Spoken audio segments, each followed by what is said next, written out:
Hindi pa kami nag-uusap lahat. Ako mas preference ko siguro panoorin na lang sa TV. Baka mas komportable din yung administrasyon that way, and it's my simple way of protesting pati sa pagblablock.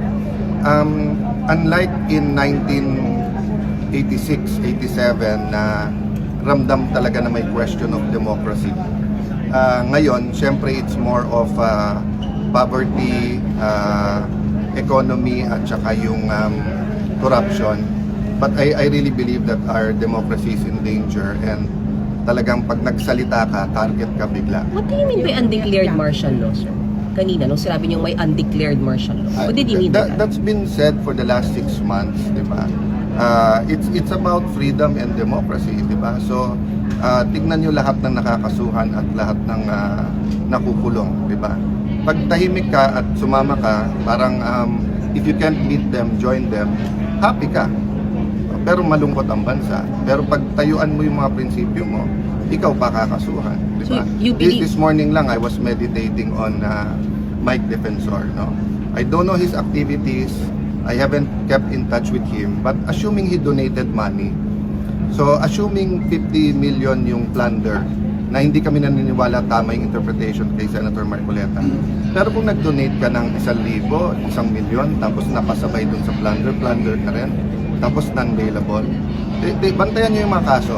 So Pag medyo kumampi, etc., hindi mo sure kung ipa-file o kaya bailable. Pagkakalaban, non-bailable ka agad. You believe diba? there is undeclared martial law, sir?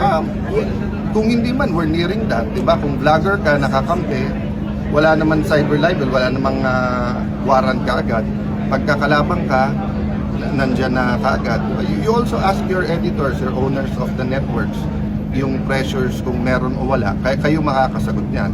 Pero sa business at sa politika, even sa religious leaders, mga nakakausap ko na nakikita at nararamdaman nila na sana hindi. So one big assurance is paulit-ulit sabihin ng Malacanang na may election sa 2028, walang tsa-tsa, hindi i-abolish ang Senado.